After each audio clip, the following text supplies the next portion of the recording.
Assalamualaikum warahmatullahi wabarakatuh. Alhamdulillah alladzi ba'atsa fil ummiyina rasulan minhum yatlu 'alaihim ayatihi wa yuzakkihim wa yu'allimuhumul kitaba wal hikmata wa in kanu min qablu lafi dhalalin mubin.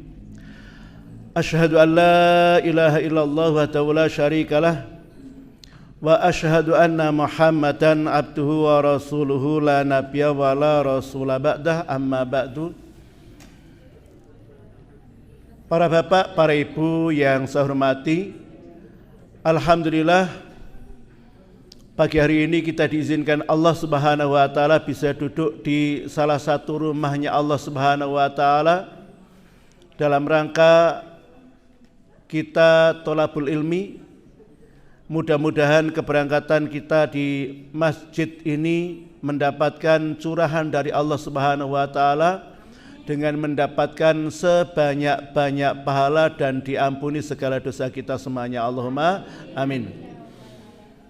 Keduanya, salawat dan salam semoga tercurah kepada uswatun hasanah kita, Nabi besar Muhammad sallallahu alaihi wasallam, yang kita harapkan kelak di yaumul qiyamah Allah mengizinkan kepada kita semuanya bisa menatap wajahnya dan mudah-mudahan kita mendapatkan syafaat dari beliau. Allahumma amin.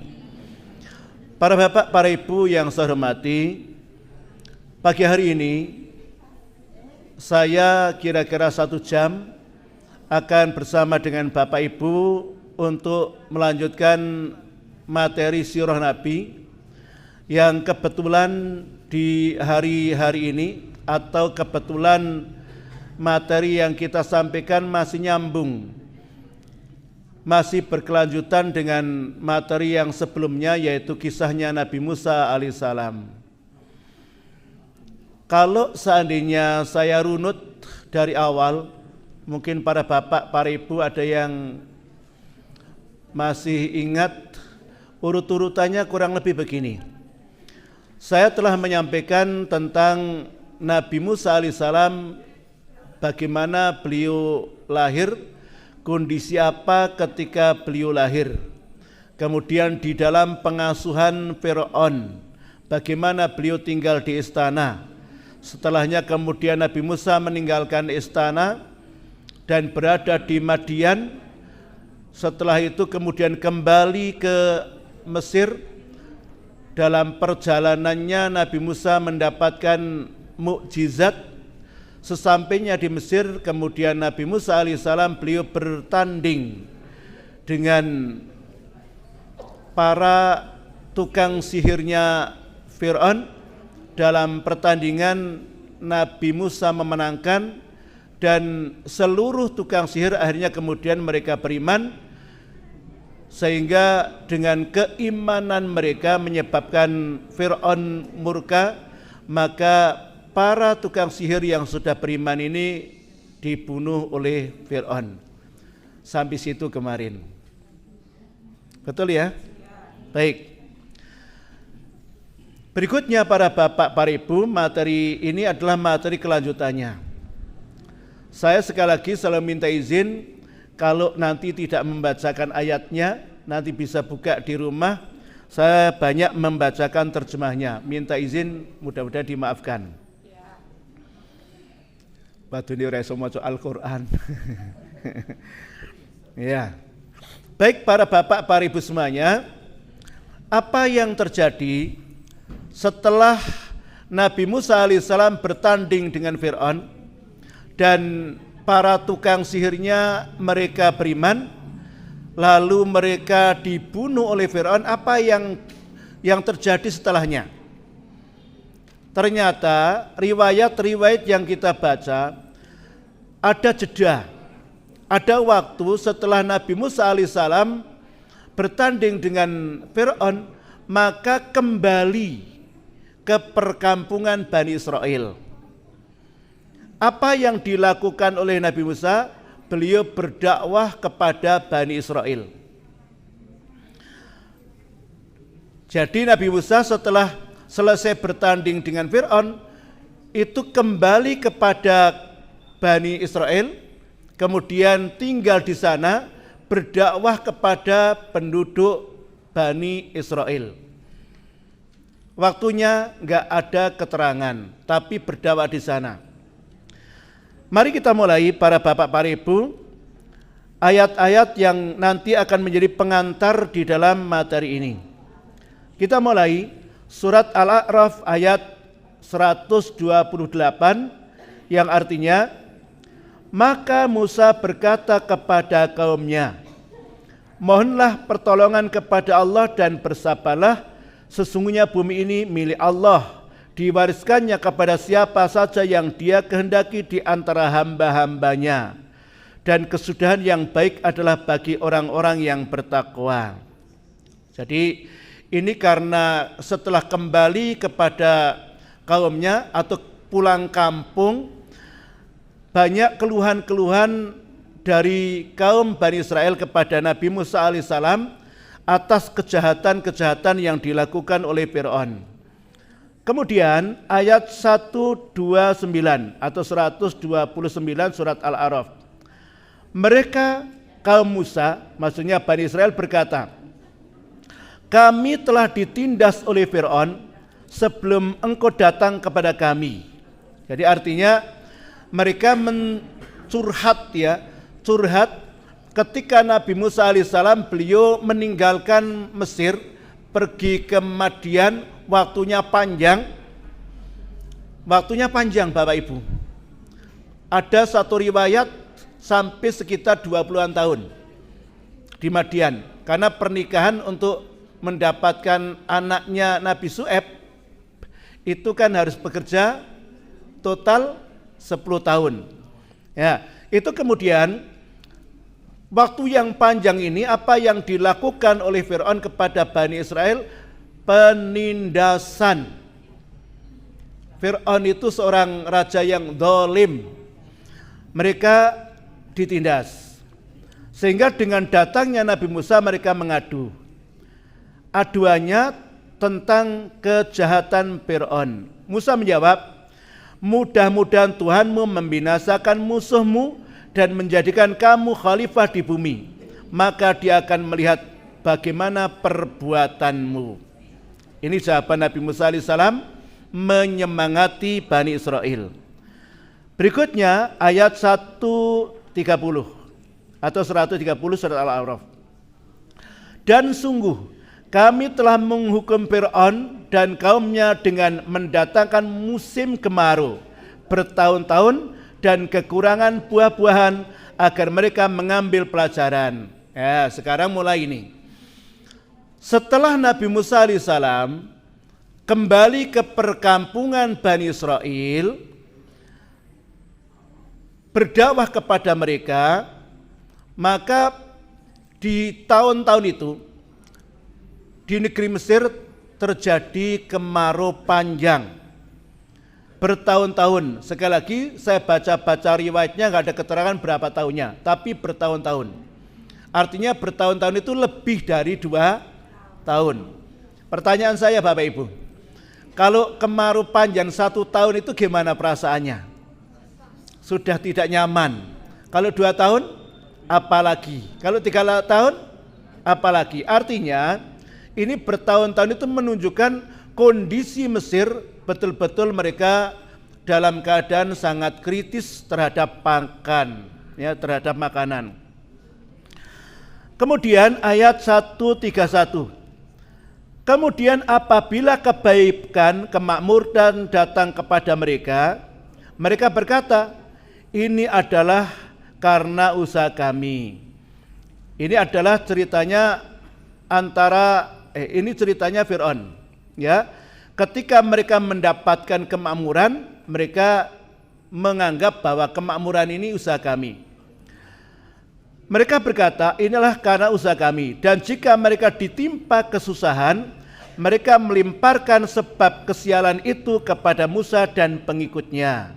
Ketahuilah, sesungguhnya nasib mereka di tanah Allah, namun kebanyakan mereka tidak mengetahui. Jadi ini ucapan Fir'aun dan para tentaranya, itu ketika mereka mendapatkan kesenangan, kebahagiaan, mereka mengatakan inilah keberhasilan kami. Inilah keberhasilan pemerintahan kami. Tapi ketika mendapatkan kesialan mengatakan gara-gara Musa. Kayak seperti di negeri Konoha. Jadi tahu tentang Konoha enggak, Bu? Yang Jahnom ngerti Jan. Jadi kesialan itu selalu dilemparkan kepada orang lain. Sialan itu selalu dilemparkan orang lain. Tapi ketika urusan yang mengklaim kebaikan, yang diklaim dirinya, kelompoknya. Tapi kalau sesuatu yang jelek yang disalahkan orang lain, itu Fir'aun. Maksudnya ayat ini loh, Bu. Ya. Kemudian ayat 132. Dan mereka berkata kepada Musa, artinya ini Fir'aun ya dan Wadioboloni, bukti apapun yang engkau bawa kepada kami untuk menyihir kami tidak akan beriman kepadamu. Artinya Fir'aun dan kaum Kipti dan pengikutnya, mereka ketika diberi nasihat untuk beriman tidak mau beriman. Misalnya begini, wahai Fir'aun dan pengikut-pengikutnya, berimanlah kalian kepada Allah. Kalau kalian beriman, niscaya Allah akan datangkan hujan kepada kalian. Kan mereka kalau kemarau yang dibutuhkan hujan. Riwayat yang saya temukan, nampaknya yang mendapatkan kemarau panjang itu adalah negeri Mesir yang dihuni oleh pengikut-pengikutnya Fir'aun.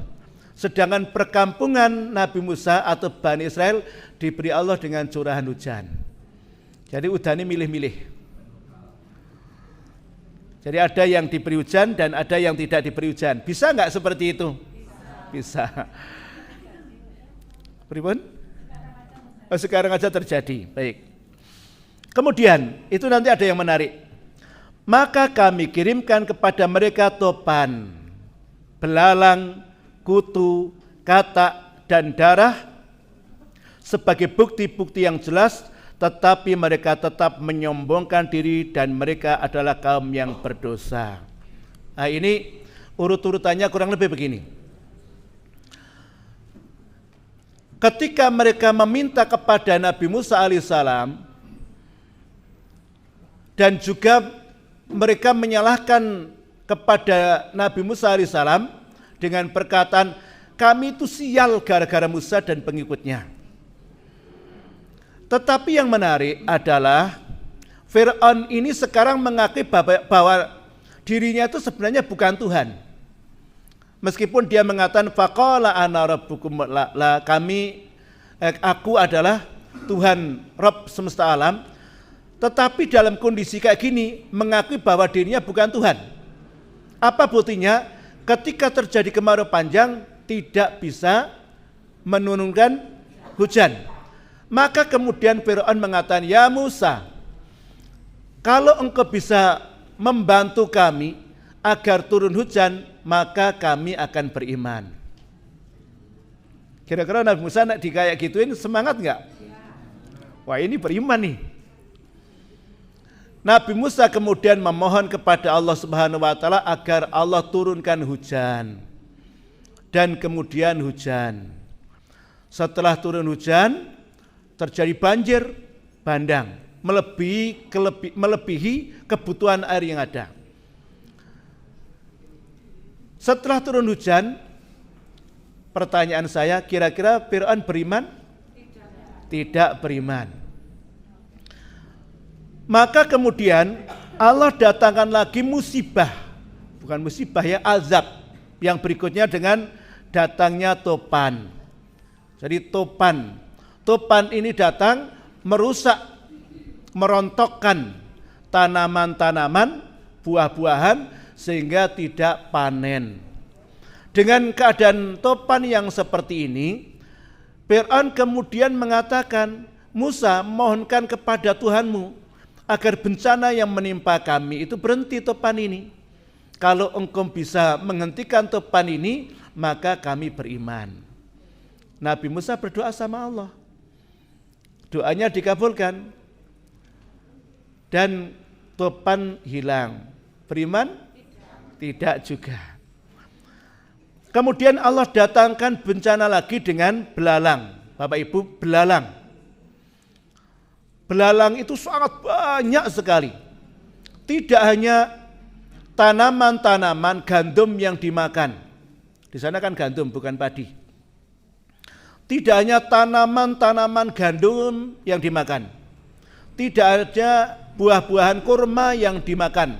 Bahkan riwayat yang saya baca sampai bahasa Indonesia kusen ya Pak. Sampai kayu-kayu palang rumah mereka, sampai kusen-kusen mereka dimakan oleh belalang. Karena kondisi kayak gini, maka kemudian Fir'aun mengatakan, Musa, mohonkan kepada Tuhanmu agar bencana yang menimpa kami berupa belalang ini kemudian hilang. Kalau engkau bisa menghilangkan bencana ini, maka kami akan beriman. Musa alaihissalam berdoa kepada Allah agar belalang-belalang itu meninggalkan negeri Mesir, dikabulkan Allah, dan Fir'aun setelahnya tetap tidak beriman. Kemudian kutu, sama. Ngerti kutu Bapak Ibu? Tumor. Jadi gandumnya banyak kutu, dimakan kutu. Pakaiannya banyak kutu, apalagi rambutnya. Jadi kutu itu betul-betul mereka itu dihinggapi kutu, rumah-rumahnya mereka ada kutunya, pokoknya kutu itu di mana-mana. Gila enggak? Ya Allah ya Rabbi. Dan sama mengucapkan kepada Nabi Musa agar Allah hindarkan mereka dari azab ini, didoakan Nabi Musa dan tetap tidak beriman. Kemudian kata juga sama. Sampai diriwayatkan kata ini ada di negeri Mesir, tidak hanya di kebun-kebun mereka, sampai rumah-rumah mereka, sampai kamar-kamar mereka, tidur mereka didampingi oleh kata. Bahkan baju mereka ketika mereka memakainya keluar, ngeri nggak Bapak Ibu? Itulah musibah yang mereka dapatkan, dan mereka sekali lagi minta kepada Nabi Musa agar musibah kata ini hilang. Kalau hilang, mereka beriman, dan tetap mereka tidak beriman. Kemudian darah. Seluruh air yang berada di Mesir, bahkan Laut Merah pun berubah menjadi warna darah. Tidak hanya warnanya, baunya pun anyir. Ini tenanan loh Bapak Ibu. Ini bukan ceritanya saya ini. Jadi air laut itu sudah menjadi merah warnanya. Minuman ini warnanya apa ini? Putih. Ketika mau diminum berubah jadi darah, dan baunya anyir. Kondisi kayak gini, kemudian Fir'aun menyampaikan kepada Nabi Musa lagi agar bencana yang mereka temukan untuk dihilangkan, mohonlah kepada Tuhan Nabi Musa. Hanya kan mengetahui bahwa diri ternyata bukan Tuhan. Kalau begitu kami beriman, dan setelah dihilangkan dari azab ini, maka Fir'aun tetap tidak beriman. Ya, ini diantara ayatnya disampaikan. Dan ketika mereka ditimpa azab yang telah diterangkan itu, mereka pun berkata, wahai Musa, mohonkanlah untuk kami kepada Tuhan sesuai dengan janjinya kepadamu. Jika engkau dapat menghilangkan azab itu dari kami, niscaya kami akan beriman kepadamu, dan pasti akan kami biarkan Bani Israel pergi bersamamu. Tetapi setelah kami hilangkan azab itu dari mereka hingga batas waktu yang harus mereka penuhi, ternyata mereka ingkar janji. Itulah mereka. Kemudian Allah menyampaikan surat Toha ayat 77, dan sungguh telah kami wahyukan kepada Musa, pergilah bersama hamba-hambaku Bani Israel pada malam hari, dan pukullah, buatlah untuk mereka jalan yang kering di laut itu. Engkau tidak perlu takut akan tersusul dan tidak perlu khawatir akan tenggelam.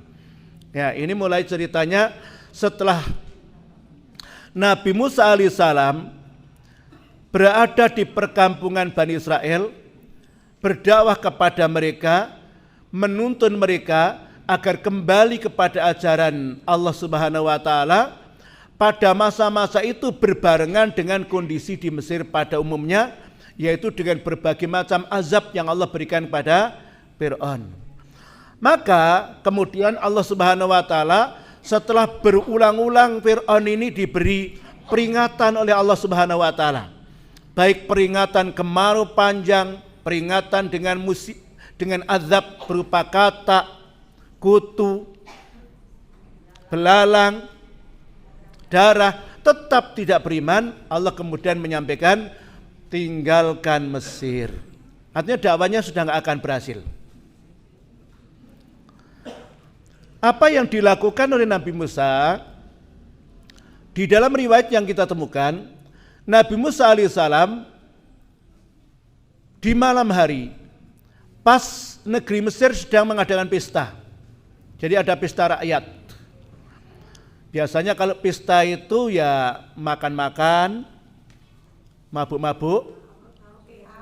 Nah, pokoknya segala pokoknya yang menjadi kebiasaan, ya mabuk-mabuk.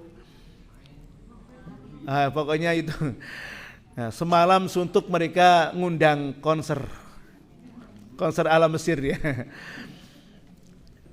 Karena begadang semalaman, mabuk-mabuk pula, Nabi Musa alaihissalam memanfaatkan kondisi kayak itu di malam hari itu, mengajak kepada seluruh Bani Israel agar meninggalkan Mesir. Mumpung negeri Mesir, para tentaranya, rakyatnya lagi pesta, dan biasanya kalau pesta malam itu siangnya tidurnya akan molor, bangunnya molor. Nah, ini dimanfaatkan oleh Nabi Musa alaihissalam dan Bani Israel untuk meninggalkan negeri Mesir. Jadi malam hari itu mereka siap-siap berangkat meninggalkan negeri Mesir. Kemudian Bapak Ibu, kita lanjutkan. Ya. Kita bacakan dulu ayat surat Toha tadi. Allah menyampaikan, dan sungguh kami telah wahyukan kepada Musa. Jadi Nabi Musa itu perginya diperintah Allah, berarti dibimbing sama Allah. Sebagaimana Nabi Muhammad ketika beliau meninggalkan Mekah, ketika hijrah itu diperintah Allah. Ketika Allah sudah perintah berarti pasti Allah membimbingnya. Pergilah bersama hamba-hambaku Bani Israel pada malam hari ini, pada malam hari itu, dan pukullah, buatlah untuk mereka jalan yang kering di laut. Maksudnya nanti ini cerita tentang Laut Merah. Engkau tidak perlu takut akan tersusul dan tidak perlu khawatir akan tenggelam. Setelah ini, kemudian dalam surat Asy-Syura ayat 53, kemudian Fir'aun mengirim orang-orang kota untuk mengumpulkan bala tentaranya. Setelah Nabi Musa alaihissalam, beliau bersama Bani Israel meninggalkan negeri Mesir di malam hari itu, Fir'aun dan para rakyatnya yang malam hari itu mereka lagi asik-asik mabuk dan lain sebagainya, pagi hari mereka dikagetkan. Karena tetap ada intel ya mungkin, atau sebagian rakyatnya yang tidak tidur atau kemudian mereka bangun lebih awal. Apa yang dilakukan? Seorang yang mengetahui bahwa Bani Israel itu sekarang nggak ada. Pembantu-pembantu dari kalangan Bani Israel di rumah-rumah mereka nggak ada. Pergi ke perkampungan Bani Israel, ternyata rumahnya kosong. Dengan kondisi kayak gini, Maka paniklah orang itu kemudian lapor kepada Fir'aun. Ya Fir'aun, ternyata malam hari ini rumah-rumah mereka dari Bani Israel, pembantu-pembantu dari keluarga besar Fir'aun, dari kalangan Bani Israel sudah meninggalkan Mesir. Kira-kira panik enggak? Panik banget nih. Kenapa paniknya? Satu, Mesir ini sangat butuh sekali dengan orang-orang Bani Israel. Apapun kebutuhan Bani Israel itu bisa. Pembangunan, bangun istana megah, Bani Israel. Pembantu-pembantu perkebunan, Bani Israel. Pembantu-pembantu rumah tangga, Bani Israel. Artinya orang-orang Mesir asli itu mereka hidupnya pokoknya santai-santai. Tenaga kerjanya Bani Israel. Akhirnya dengan kondisi ini membuat panik Fir'aun, maka kemudian dia mengatakan, kumpulkan para tentara di penjuru-penjuru negeri untuk berangkat bersamaku menangkap Musa dan tentaranya, dan rakyatnya dan kaumnya. Fir'aun berkata, sesungguhnya mereka Bani Israel hanya sekelompok kecil. Nah, ini sombong. Jadi kesombongan itu menyebabkan orang itu akan lupa daratan. Menganggap kecil itu pasti kalah. Menganggap yang remeh itu pasti kalah. Menganggap modal sedikit itu pasti kalah. Enggak mesti. Baik para bapak para ibu semuanya, kemudian Asy-Syu'ara ayat 55 Allah menyampaikan terjemahnya, dan sesungguhnya mereka telah berbuat hal-hal yang menimbulkan amarah kita. Artinya kepergian Bani Israel dari Mesir itu membuat marahnya Fir'aun dan Wadiyah-Boloni, membuat kemarahan mereka. Dan sesungguhnya kita semua tanpa kecuali harus selalu waspada. Jadi bersiap-siap. Kemudian kami keluarkan mereka, mati Fir'aun dan kaumnya, dari taman-taman dan mata air. Nah, dengan demikian seluruh pasukan Fir'aun dikerahkan untuk menangkap Nabi Musa alaihissalam. Ya, Nabi Musa alaihissalam dan Bani Israel itu akan dikejar oleh Fir'aun dan tentaranya. Kemudian Asy-Syu'ara 58, dan dari harta kekayaan dan kedudukan yang mulia mereka tinggalkan kebun-kebunnya, rumah-rumahnya, kemudian kekayaan-kekayaan demi mengejar Nabi Musa dan Bani Israel. Kemudian ayat 59, demikianlah dan kami anugerahkan semuanya itu kepada Bani Israel. Lalu Fir'aun dan bala tentaranya dapat menyusul mereka pada waktu matahari terbit. Ternyata kepergian Nabi Musa dan Bani Israel itu di malam hari itu terkejar. Ya bagaimana enggak terkejar ya, Fir'aun dengan tentaranya, dengan kendaraannya, baik kudanya, baik keretanya, kan lebih cepat. Sedangkan Nabi Musa adalah orang-orang biasa dan juga membawa anak-anak dan juga membawa barang-barang yang mereka miliki. Gandum digendong, beras digendong. Pokoknya apa yang mereka miliki itu dibawa untuk meninggalkan Mesir.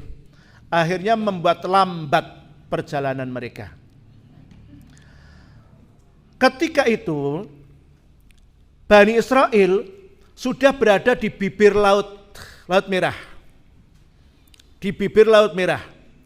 Sudah melihat dari kejauhan pasukan Fir'aun dengan arak-arakannya, dengan gemuruh suara, baik suara kendaraannya dan suara mereka. Kira-kira jenengan coba bayangan, posisi jenengan menjadi anak buahnya Nabi Musa. Loh, ini kan kenyataan kan? Posisi kita menjadi orang yang beriman, panik gak? Ketakutan kan? Ketakutan. Akhirnya ucapan-ucapan, ini cuma gambar ya Bapak Ibu, gak nyata ini. Ya, cuma gambar saja. Dia Musa menjawab, sekali-kali tidak akan tersusul, sesungguhnya Tuhanku bersamaku, dia akan memberi petunjuk kepadaku. Jadi ketika di waktu pagi hari, ya kira-kira jam sekian ini Bapak Ibu, kira-kira terbitnya matahari kan jam sekian ini. Nabi Musa itu berada di bibir laut bersama Bani Israel. Menurut catatan sejarah konon, riwayat yang masyhur adalah pada hari ke-10 bulan Muharram atau Asyura. Ya, jadi pada hari itu Bani Israel betul-betul panik sekali, takut sekali, maka keluar ucapan-ucapan mereka. Dan itu memang watak Bani Israel. Kalau enggak kayak gini bukan Bani Israel. Apa ucapan mereka? Mereka mengatakan, Musa sih, kita kan sudah nikmat-nikmat di negeri Mesir, kita enggak apa-apa kok kita jadi budak kok. Kita diperalat, kita disiksa enggak apa-apa daripada kita pergi jadi takut kayak begini. Ada yang begitu. Ada yang mengatakan, Musa gimana ini? Kalau nanti kita ini ketangkap, kita pasti kalau enggak disiksa dibunuh ini. Kamu sih tega-tega banget sama kami semuanya. Ada. Ada yang mengatakan, Musa gimana kalau kita ini terkejar? Kita gak mungkin bisa melawan mereka. Mereka itu pasukan yang kuat, sedangkan kita itu kaum yang lemah. Ucapan-ucapan yang kayak gini, rame bergemuruh kayak gini, Nabi Musa sebenarnya juga grogi Bapak Ibu. Tapi seorang Nabi itu tetap dia berusaha menenangkan diri. Kenapa? Karena meyakini bahwa Allah akan bersamanya. Apa kata Musa? Sekali-kali tidak akan tersusul. Coba bayangkan, kita mengambilkan contoh, tatkala Nabi Muhammad SAW pada waktu beliau hijrah ke Madinah, sudah dirancang sedemikian rupa oleh orang-orang Quraisy. Rumahnya dikepung, ya kan? Rumahnya dikepung. Makanya Al-Quran mengabadikan misalnya, innahum yakiduna kaida wa akidu kaida famahilil kafirina amhilhum ruwaida. Mereka itu membuat tipu daya, kami Allah pun membuat tipu daya, dan biarkanlah tipu daya mereka hanya sebentar saja. Allah itu pasti akan memberi tipu daya yang paling baik. Ketika rumah Nabi Muhammad dikepung, para pemuda-pemuda yang mereka ahli berperang, salah satunya adalah Abu Jahal yang punya ide untuk membunuh Rasulullah.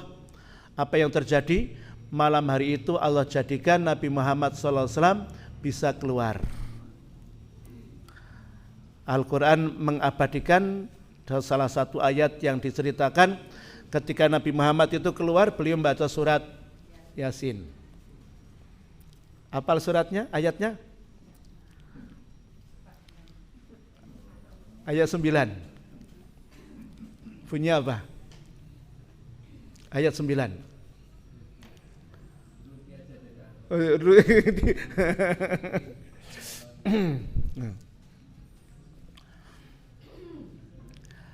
Ada yang hafal? Saya kok jadi lupa ini. Enggak nih. Kok jadi lupa? Ada yang hafal? Enggak bisa diteruskan.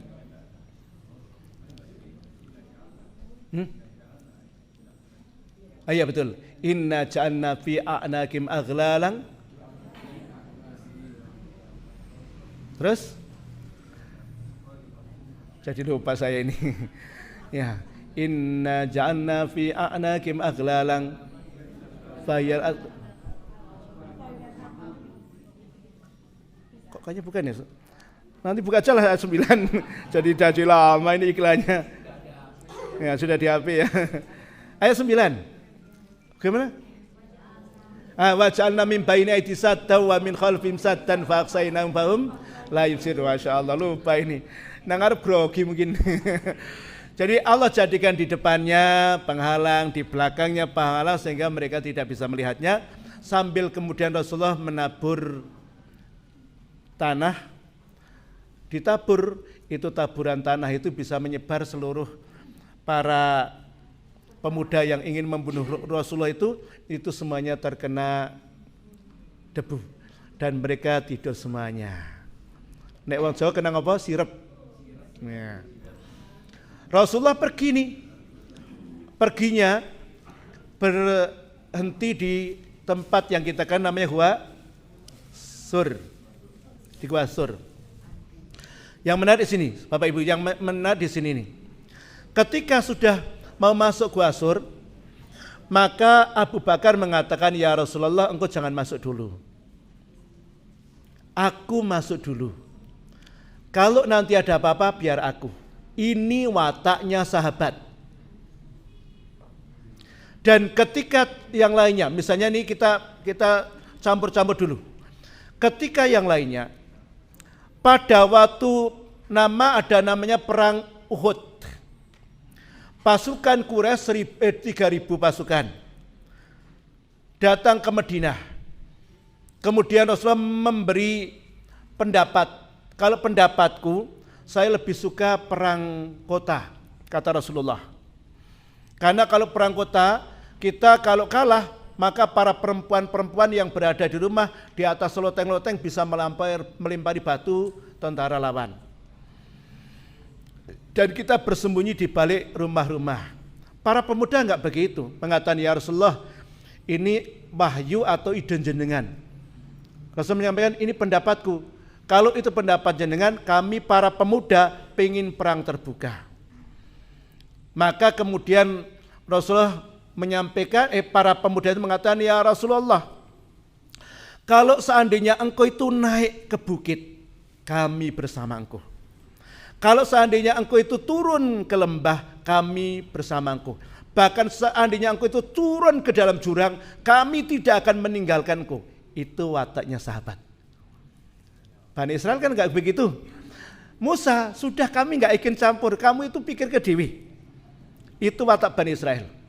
Yang menarik kembali, ketika Nabi Muhammad berada di Gua Sur ini, sahabat mulia ini, Abu Bakar ini masuk, beliau kan pakai baju mantelnya dan baju dalamnya, kemudian baju mantelnya ini disobek-sobek. Setelah disobek-sobek, kemudian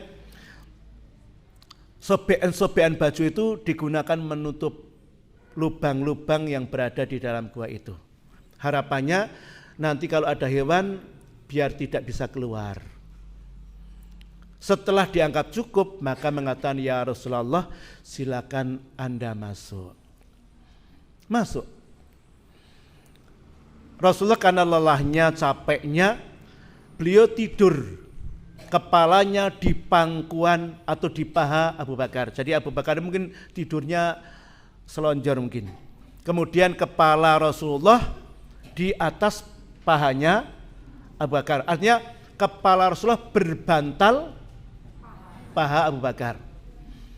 Seneng nggak Bapak Ibu? Insyaallah. Bercanda Abu Bakar. Dalam kondisi kayak gini, tiba-tiba ada satu lubang yang ternyata tidak tertutup. Ketika itu kemudian Abu Bakar khawatir jangan-jangan lubang ini nanti bisa keluar hewan. Ditutup dengan jari kakinya. Ditutup. Dan nampaknya dari situlah ada hewan yang keluar dan menggigit Abu Bakar. Gigitan ini sangat keras sekali, mungkin karena kerasnya gigitan dan juga karena bisanya yang sangat menyakiti Abu Bakar. Abu Bakar enggak mau bergerak loh Pak, diam saja. Dalam kondisi kayak gini khawatir kalau Rasulullah terbangun. Itu namanya orang yang sangat mencintai kekasihnya. Khawatir Rasulullah bangun. Tetapi karena sakitnya yang sangat berat, itu enggak bisa ditahan oleh Abu Bakar, maka kemudian beliau menangis. Tetesan air mata ini kemudian mengenai pipi Rasulullah. Terbangunlah Rasulullah kemudian tanya, "Ada apa Abu Bakar?" "Ya Rasulullah, kakiku tersengat hewan." "Mana kakimu?" Ini Rasulullah kemudian kakinya mungkin memirah ya. Kemudian diludahi Rasulullah. Ingat, ludah Rasulullah itu ludahnya barokah. Enggak seperti ludah. Dan sembuh. Kaki Abu Bakar sembuh itu. Ya. Sudah. Kemudian di waktu mungkin terbitnya matahari, ternyata Rasulullah terkejar itu oleh beberapa orang. Ketika mereka sudah mengetahui di mana tempat persembunyian Rasulullah di Gua Sur ini, naiklah mereka. Beberapa orang itu naik, salah satunya dalam kisahnya Abu Jahal.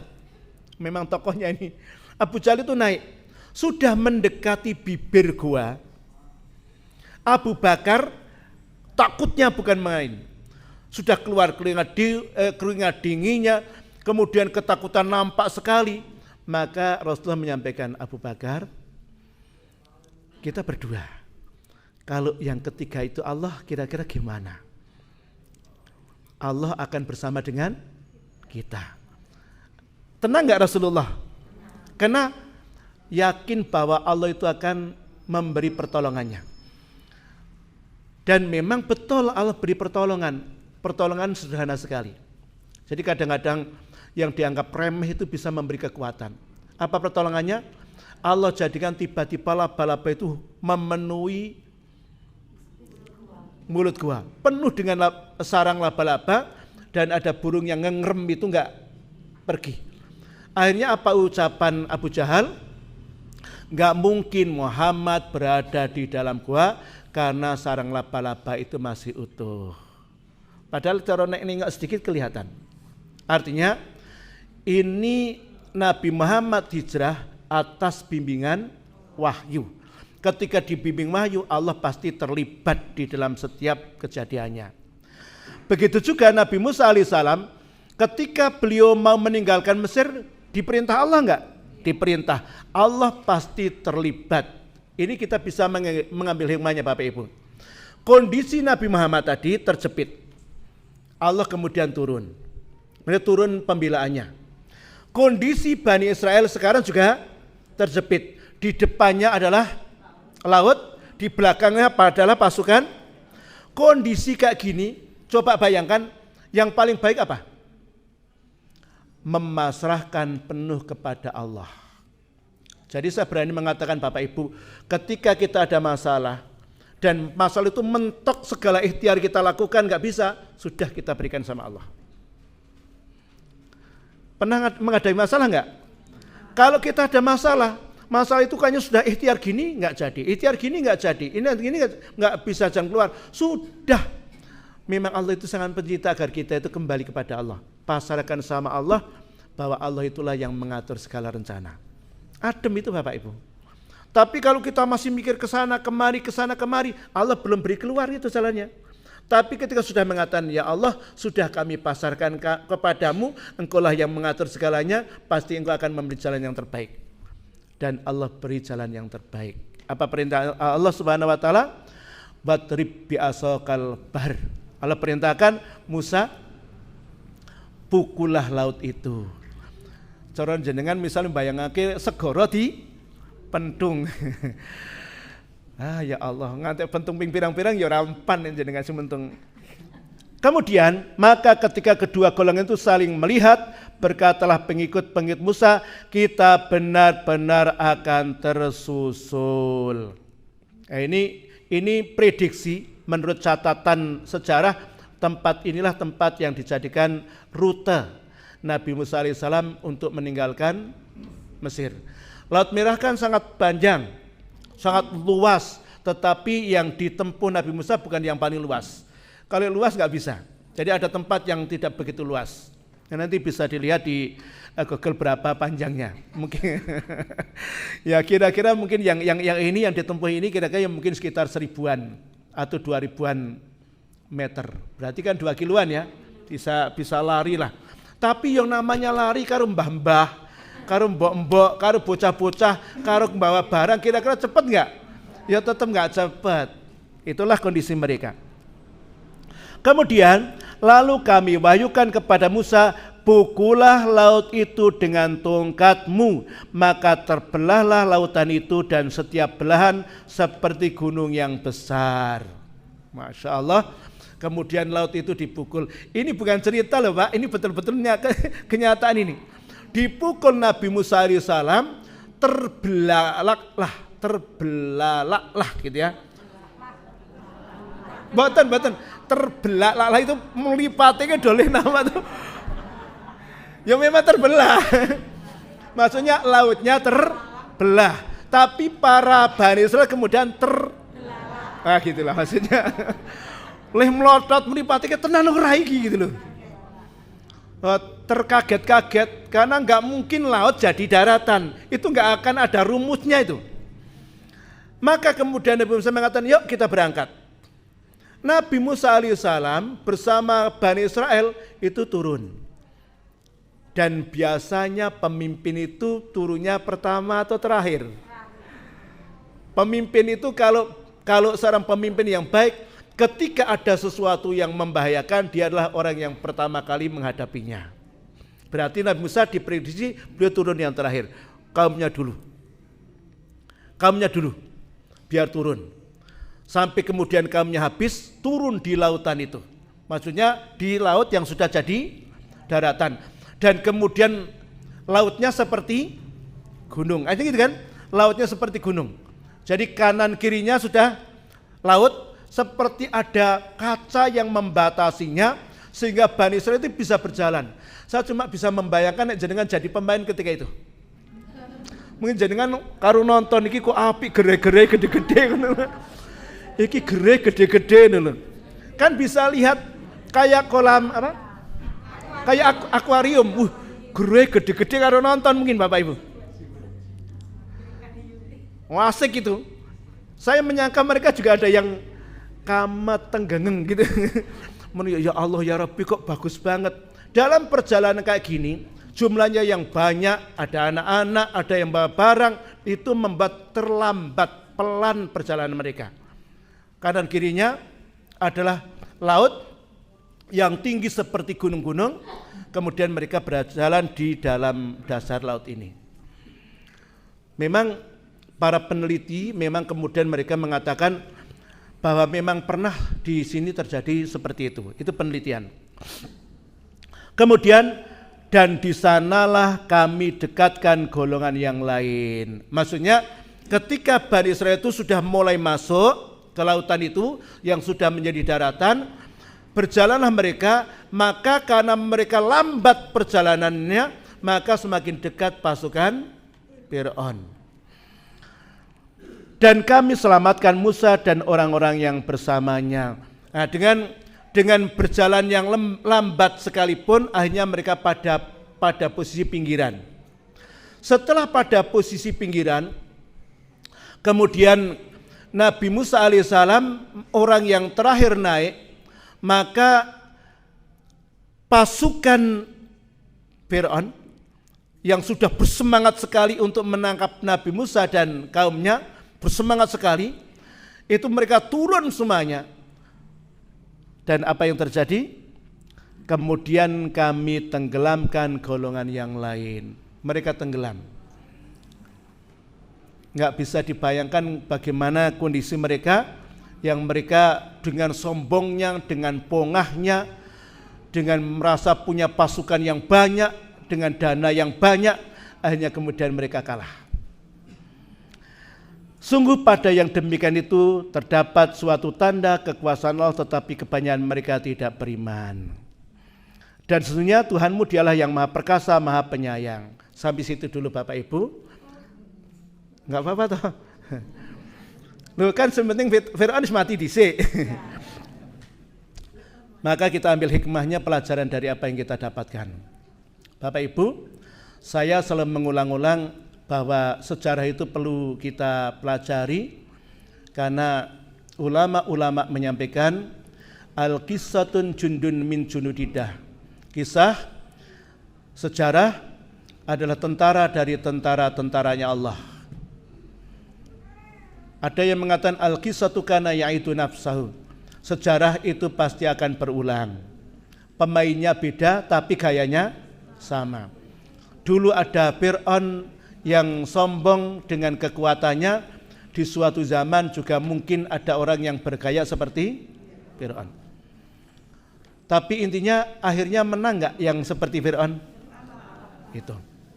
Artinya Bapak Ibu, yakinilah kebenaran itu pasti akan Allah menangkan. Kalau Al-Quran mengatakan gini, Ja'al haq wa yahaqal batil, innal kana batila kana yahuqan.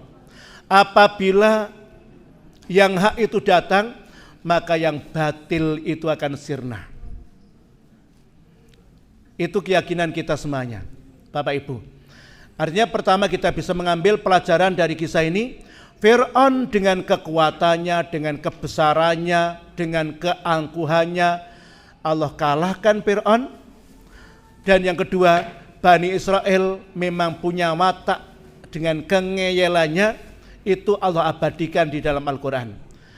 Rasulullah mengajarkan agar kita menghindari watak Bani Israel yang mereka banyak bertanya. Mereka orang-orang yang ngeyel. Sebagai penutupnya Bapak Ibu,